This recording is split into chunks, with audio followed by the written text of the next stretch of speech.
San baflani muga ale kalo folo janvier o kunceli bi ayaw dansi kibaru la bakurubaw la anga jamana konna la benga sebe do tegano blara merdi district ale ni Senegali dugu do ni nyanje kusebe mimena to kaseka jenyoanya sebe kro sabati amena kuma ale kambi donc kibaru konna la no bora e fana bana mi ngeme ka fienchi jen fata nani bela jele fe bi na wele buyale na wele ko coronavirus akobe chugode anga malikono cheba menye shinendo anga keneya kuma ukanyema danka ana ale masala na ko kambi amena ale fana la mebi donc kibaru konna la ka farawoka ameta jamana ko ka kibaru amsemani ndo bla no chema bika au kuna foni soni amena ubela jeli wala wala auye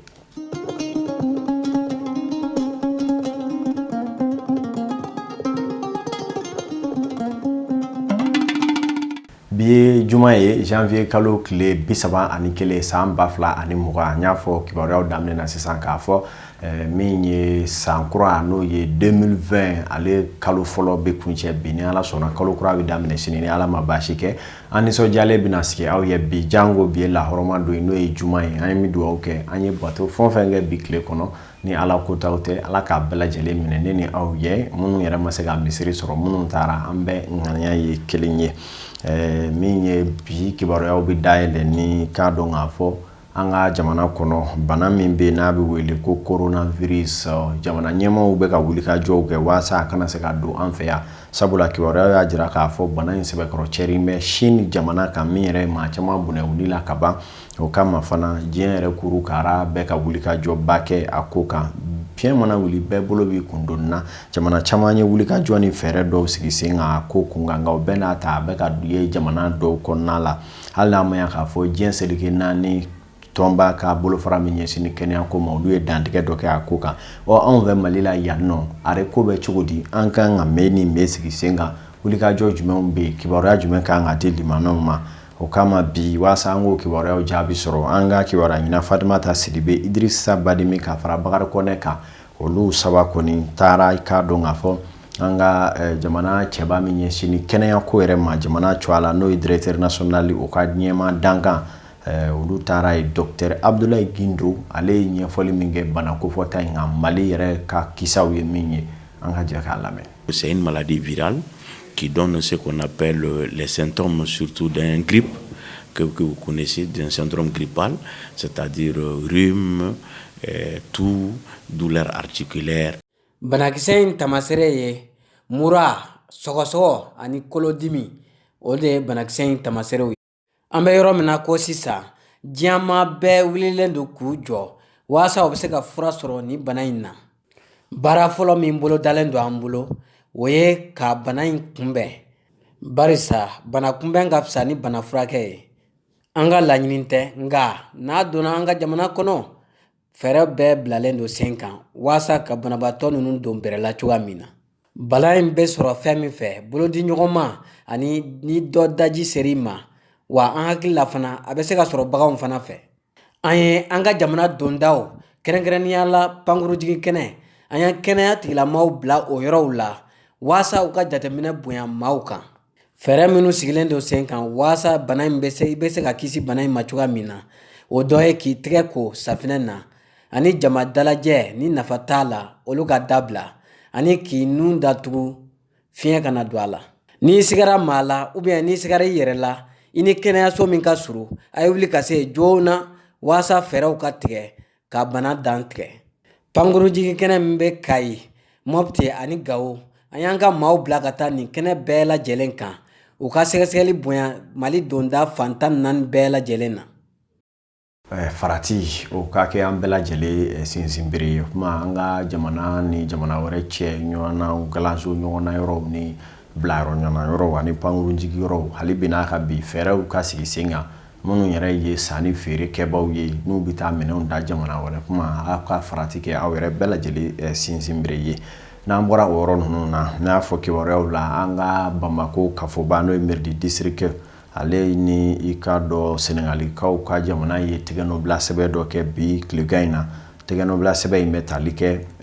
bɛnɲɔgɔnya ni baara ɲɔgɔnya na Senegali ale ni Bamako ni ɲɔgɔn cɛ kɛrɛnkɛrɛnnenya Senegalikaw ka dugu min bɛ ni o ye Thiès ye bɛnkan in bɛna kɛ sababu ye ni jamana fila ni ɲɔgɔn cɛ u ka se ka don ɲɔgɔn na ka hakiliw falen jango seko ni dɔnko ani i k'a dɔn bunakun caman wɛrɛ kan waasa yiriwa olu bɛ se ka sabati cogo min na a bɛnkan tɛgɛnɔ bilala an bɛna ta da ɲɔgɔn n'a ka jatala Umaru Traore ɲɛna min bɔra a la an k'a lajɛ.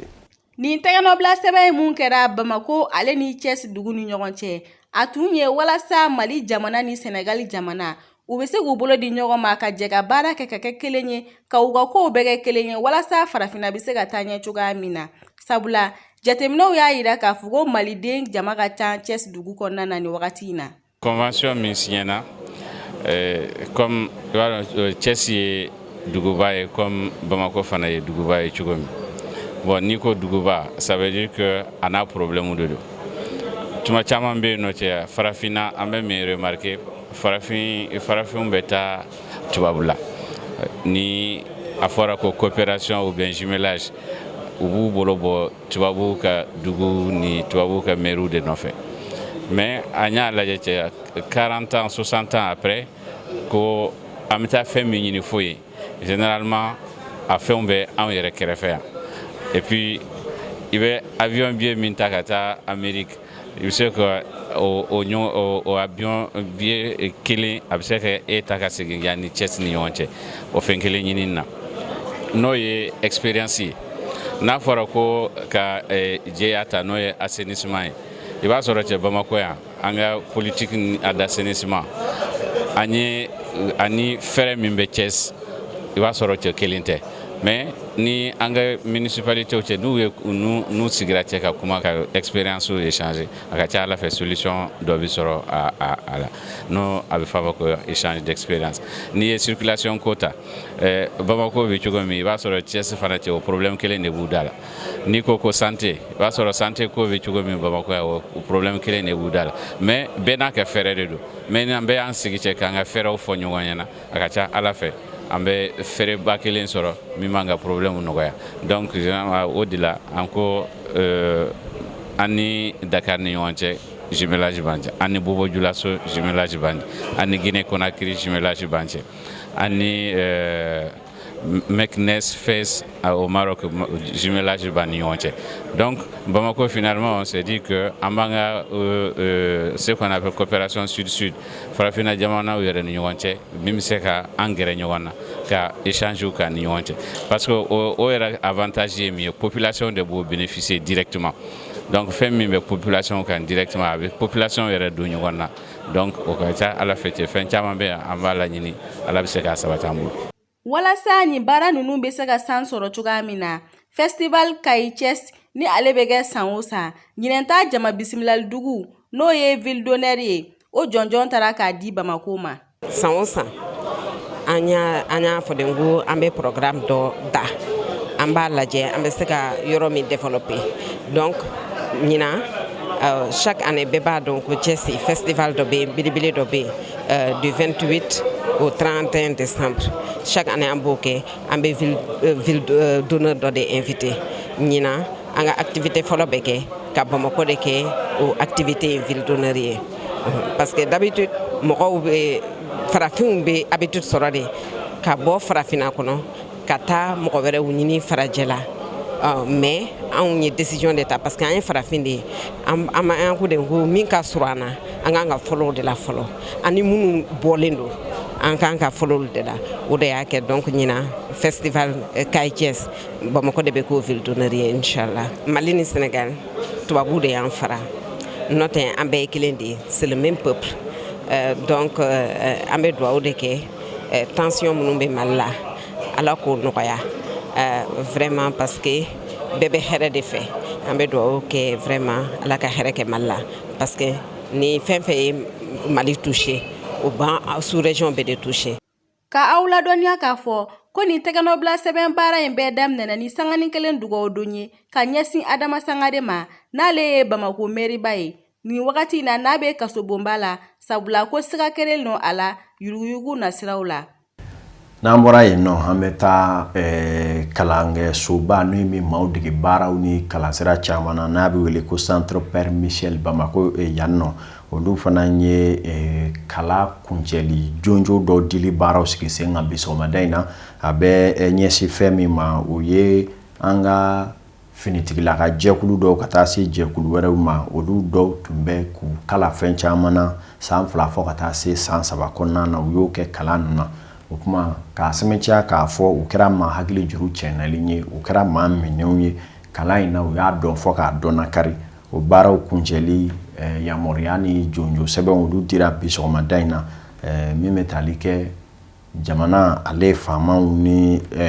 politiki ɲɛma jɛkulu ka taa se finitigilakaw ka ɲɛmayaso ma kɛrɛnkɛrɛnnenya u ka cakɛda bolofara min wele dakurunya kelen ko DMHTA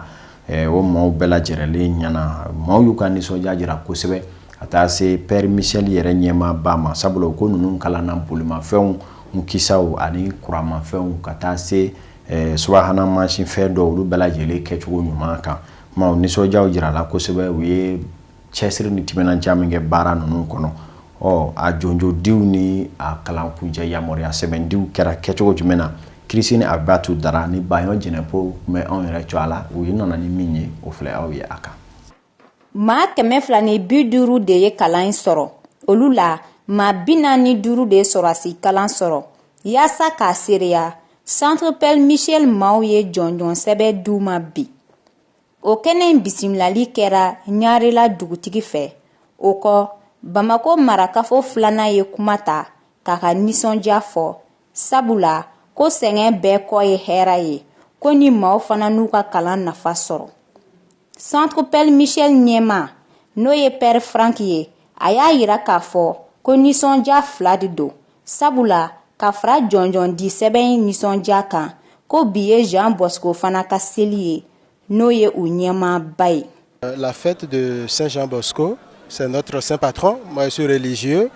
et nous saisissons cette opportunité pour remettre les attestations. An nisɔndiyalen do ko 2 la bi fɔlɔ an ka ɲɛmaaba n'o ye Jean Bosco ye o ka ɲɛnajɛ ye bi ye 2nan kalanden minnu b'an bolo olu ka seereya sɛbɛn dili ye bi ye kɛrɛnkɛrɛnnenya la minnu tilala kalan na salon aw yɛrɛ ɲɛ b'a la kalanden jɛkulu caman de b'an bolo minnu bɛna sɔgɔma kapu mɔgɔw b'o la n'olu ye san 3 kalankɛlaw ye ani BT mɔgɔw n'o ye san 4 kalankɛlaw ye ani minnu bɛna wula fɛ n'olu ni sɛbɛnni ka gɛlɛn ma kosɛbɛ ani kalan olu ta ye san 2 kalan ye kulu sabanan o ye sɔrɔsiw ye n'o ye an ka faamaw ye olu ka kalan ye kalan kɛrɛnkɛrɛnni ye kalanden hakɛ min b'an bolo maa 150 bɔɲɔgɔnko don sɔrɔsi maa 45 ka taa se maa 47 ɲɔgɔn ko o b'a la. An bɛ aw ladɔnniya k'a fɔ ko sɔrɔsi kalan ma taa ka DMHTA maaw dan. An ka formation in kɔnɔna na an sera ka mɔgɔ 47 kɔni former DMHTA denmisɛnninw yɛrɛ la o 47 la an nisɔndiyara parce que a formation kɔnɔna na an y'u former domaine caman na mécaniciens bɔra la dɔw bɛ minnu b'an ka groupe électrogène dilan olu b'a la minnu bɛ peinture kɛ olu b'a la minnu bɛ pneu dilan n'an ka pneu ni fɛnw sɔgɔra olu b'a la camanba de don an y'a kɛ fo domaine 7 de kɔnɔna na donc a domaine 7 la an ma nimisa fiyewu parce que denmisɛnninw bɔlen kɔ an y'a nɔ ye quoi. L'opération c'est un projet d'appui et une aide au commandement de la logistique. Nin coopération ye projet ye mun bɛ sɔrɔsiw ni sɔrɔsi denmisɛnninw dege u ka baarakɛminɛnw la baarali la ani minnu fana b'a dɔn kɔrɔlen ka dɔ fara olu ka dɔnniya kan sabula a ko ɲɛ dogolen tɛ mɔgɔ si la an ye sɔrɔsi denmisɛnninw suganti sabula gunolako tɛ mɔgɔ si ma k'a fɔ ko Mali bɛ sifinlakaw de suganti walasa ka kɛ sɔrɔsiw ye sɔrɔsi denmisɛnnin caman de bɛ yen minnu tɛ bololabaara ɲɛdɔn an ye Centre Père Michel suganti sabula an b'a dɔn k'a fɔ olu bɛ se ka formation de base kɛ u kunna u kalanlen nin centre in na an b'a dɔn k'a fɔ ko u bɔlen kɔfɛ u bɛɛ kelen-kelenna bɛ se ka baara ninnu kɛ u yɛrɛ ye. An bɛ aw ladɔnniya k'a fɔ jɔnjɔn sɛbɛn dira maa minnu ma olu caman y'a yira k'a fɔ k'u nimisi wasara sabula k'u ka sogo kɛra tiɲɛ ye. Formation basée kun ye connaissance auto mécanique poids lourd. N ye karamɔgɔ ɲuman sɔrɔ cogoya min na n bɛ n jija fɛnɛ hali ni ma tɛmɛ karamɔgɔ la don nataw la n ka se ka mɔgɔ dɔw fana former i n'a fɔ n karamɔgɔ y'a former cogoya min na fɛn fɛn n'a ka di n'a kanu bɛ dusukun na i tɛ gɛlɛya sɔrɔ a la. Bon vraiment n ye attestation sɔrɔ vraiment a diyara n ye n b'u fo vraiment u ka formation na u ye former ka ɲɛ très bien vraiment n b'u fo la. K'aw ladɔnniya ko nin ɲɛnajɛ in daminɛna ni mɛsa de ye n'o ye deliliw ye ka fara o kan an bɛna kuma kun cɛ k'aw ladɔnniya k'a fɔ ko nisɔndiya kɛra tile mumɛ bɛɛ de la wa k'a kun cɛra ni poyi ani dɔnkɛ fo ka taa se ladala taama n'a ɲɔgɔnna caman ma. N'an bɔra ye bamananw b'a fɔ mani ye mani mɛ si de ma labɔli kɛ n'o tɛ i bɛ caman ye wa i bɛ caman mɛn min ye nansaraw ka baɲumankɛtɔ dɔ n'a bɛ wele ko ONG Bambini ale ka lasigiden min bɛ an ka jamana kɔnɔ kibaruya y'a jira k'a fɔ ale kɔni welela bɔgɔ jeninen kan tile filani na k'a sababu kɛ a ye nandankolonya wale dɔ kɛ ni o ye ka bingani wale dɔ ta ka ɲɛsin den tanganin dɔ ma i n'a fɔ maa min bɛ yen n'a si ma se ko ye ka ko ta ka ɲɛsin o ma cɛkɔrɔba san bi caman o ka den funakɛ ni san 6 walima san 8 ɲɔgɔnna ka ko ta ka ɲɛsin olu ma minnu tɛ ko sabatilenw ye n'a bɛ wele nasarakan na ko pédophilie a yira k'a fɔ a y'a ɲɛsin den npogotigi tanganin ma k'o tun bɛ san 6 bɔɲanko la ka kɛ ni nin kɛwale in ye sariya bɛ min sɛbɛkɔrɔ kɔ an ka jamana kɔnɔna la baɲumankɛtɔn wɛrɛ minnu bɛ yen n'olu bɛ buna hadamadenw ka hakɛ ani nin den tanganiw ni ɲangata wale mana se olu ma olu kɔkɔrɔ don kosɛbɛ o cɛ dɔ bɛ yen n'o ye Bala Mariko ale fana ye baɲumankɛtɔn dɔ ye n'o ye jɛrɛjɛkulu dɔ ye min bɛ dɛmɛ don kosɛbɛ nin ko ninnu kɛlɛli ma o ɲɛmaa ye ale ye weleli bila bɔgɔ jeninen kan a ko in mɛ cogo di an ka kibaruya ɲini an bɛna taa Daɲɔn ni Umaru Tarawele olu taara ɲininkali galamani sɛmɛ ale la Bala Mariko ye min sɔrɔ k'a fɔ an ka jɛ k'o lamɛn. A mɛnna mɔgɔ caman kun sigalen bɛ tubabukan in na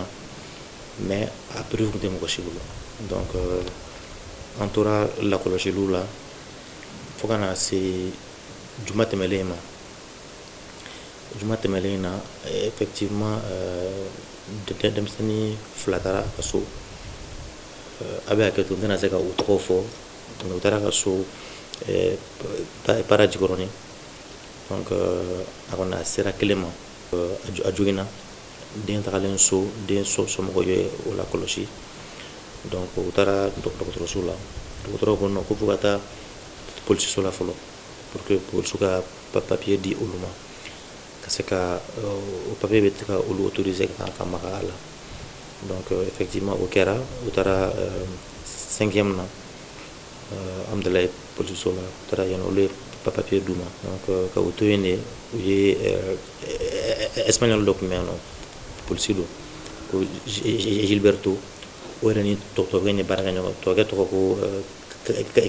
Karl Babin donc espagnol ni a tun tila ka baara kɛ ɲɔgɔn fɛ o fana segara a la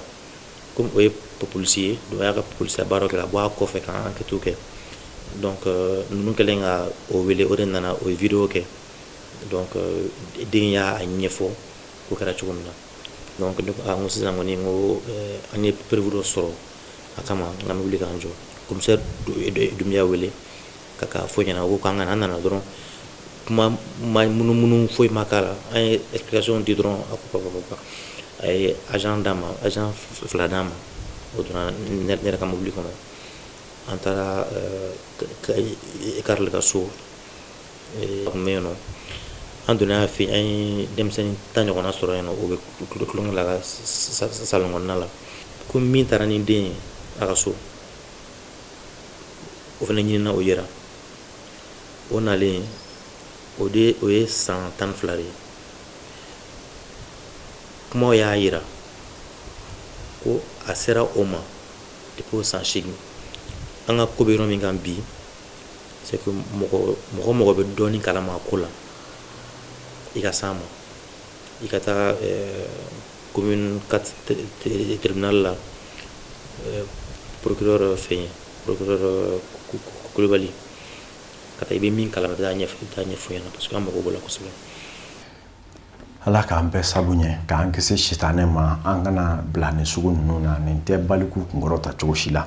n'an bɔra ye an b'an kunda Kulikoro mara ka kɛrɛnkɛrɛnya narakaw fɛ yen k'aw ladɔnniya k'a fɔ denmisɛnninw jɔ a la jɛkulu bolofara min bɛ yen n'o ye conseil local de la jeunesse ye ale sigilen ni sisan cɛ u bɛ ka hakilina jɔnjɔn caman ta i n'a fɔ a sereyara an ye cogoya min na o misaliya dɔ ye bi sɔgɔmada in na min ye Nara yɛrɛmarakafo ka dangan fɔlɔ ani Nara yɛrɛ sous-préfet central olu kɔni ye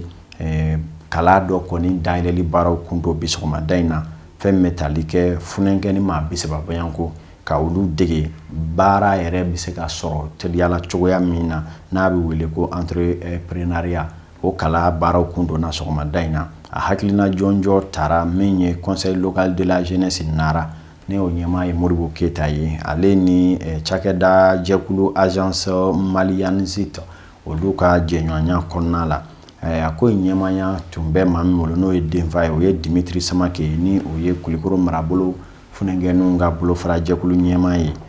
a denbaya taara ka di Madame Abi Fofana o ye Kulikoro a ye fɔ ma ko direction régionale de la jeunesse Kulikoro cogoya o ka ɲɛmaa ye min ye Nara ni a lamini kunnafoni dilaw fana bɔla ka ciya ka taa kɛnɛ in kanna na i n'a fɔ aw yɛrɛ ɲɛ bɛ jaw la cogo min na a ko kɛra fana min ye kunnafoni dilaw ni kɛnyɛrɛye kumaso minnu bɛ Nara olu bɛɛ lajɛlen tun bɛ a kɛnɛ kan an ka kibaruya dila lasigiden minnu bɛ yen ni o dɔ ye Bouakari Kulubali ka taa se Modibo Keyita olu ye ja minnu sɔrɔ an y'a kan olu de filɛ nin ye i n'a fɔ aw ɲɛ bɛ o la cogoya min na ni an bɔra Nara an bɛ taa jamana kɔkanna kibaruyaw la min ye Idrissa Badimi kibaruya guni jumɛn bɛ Mali kɔfɛ jamanaw la n'a kɛrɛfɛ jamanaw ka daminɛ farafinna gun kan l'Amérique ɲɛcoronakaw ka gun fo ka se nansara kulobulonw ka gun kan ale y'olu bɛɛ lajɛlen salo k'o kɛ dɛgɛ ni k'o mɔn ka bɛn aw bɛɛ lajɛlen ma an k'a lajɛ. An bɛ bi kibaruyaw daminɛ Algérie jamana kan an b'aw ladɔnniya k'a fɔ juma o juma taamakɛla dɔw bɛ bɔ ka bɔlɔ minɛ ka fan bɛɛ lajɛlen kɛ mankan ye o sabu de la bi jumadonya in taamakɛlaw bɔra ka fan bɛɛ lajɛlen fa ni y'u dɔgɔkun 50nan de u bɛ bɔ k'u ka nisɔngoya jira jamana maracogoya la o de hukumu kɔnɔna na u ka jamana ɲɛmaa Abdelmajid Tebboune ale ye kunnafonidilaw wele ka ɲɛfɔli k'u ye ko taamakɛla ninnu ka laɲini k'a bɛna sabati k'a bɛna yɛlɛma don jamana taabolo la. Kunnafoniw kɔnɔna na an bɛ taa Cameroun jamana kan u ka fanga sɛnɛmatɔ maa dɔ bɛ yen n'a tɔgɔ ko Maurice Kanto a ye tile 2 taama boloda lamɛnnikɛnw ni nanzaraw ka gun kan o taama senfɛ a ye kunnafoni di kɛ kunun k'a to Faransi jamana kan ko kalafili min bolodalen don Cameroun jamana kan février kalo tile 9 k'ale sen tɛna y'a la a y'a jira an na k'a fɔ ko kɛlɛ b'u ka ngilɛfɔlaw ka fan fɛ kalafili min bolodalen don maire ani wasadenw ka kalafili de don wa a y'a ɲini Faransi fɛ k'u k'u jɔ jɛmɛfɔla jɔyɔrɔ la ko n'o tɛ ko nin ko in tɛ se ka ɲɛnabɔ cogoya si la ka kunnafoniw kuncɛ an bɛ taa nanzaraw ka gun kan an b'aw ladɔnniya k'a fɔ Royaume-Uni jamana o ye da tan ka bɔ Union européenne kɔnɔna na ka bɛn bi jumadonya janvier kalo tile 31 san 2020 na u ka nin bɔli baaraw daminɛna ɲinan y'a san 4 ye wa bɔli in bɔra dɔgɔkɔrɔ siɲɛ 2 k'aw ladɔnniya k'u ye san 47 de kɛ Union européenne tɔn kɔnɔ n'o ye nanzaraw ka tɔnba ye an b'aw ladɔnniya nin bɔli in diyara maa minnu ye olu nisɔndiyara kosɛbɛ wa jateminɛw y'a jira k'a fɔ k'u ka jamanaden fanba nisɔngoyara nin bɔli in na. Ninnu kun ye jamana kɔkanna a wusu bɛ fan bɛɛ fɛ nka an bɛ dugawu kɛ Ala k'a ko ni sababa bɛɛ. Emanaw bi kibaruyaw bɛ sonsoro yan an ka fasɛri jamajɛkulu ni jatalaw bɛɛ lajɛlen tilenna bi tile kɔnɔ ka mun ɲini aw ye o tun ye ninnu ye an nisɔndiyalen ye baara ninnu lase aw ma minnu m'an bilasira sanga ni waati an b'u fo k'a dɔn ko an b'u waleɲuman dɔn ka ɲɛmayasow ka foli kɛ yan baara ninnu latigɛ ko ɲuman na ka jafara ɲɔgɔn kan n'anw fana ka baara dɔn u ye ni Ala sɔnna tɛnɛn o bɛna kɛ don dɔ ye an bɛ dugawu kɛ Ala k'o jira an na waasa an ka kibaruya kura di aw ma Ala ka su hɛrɛ di.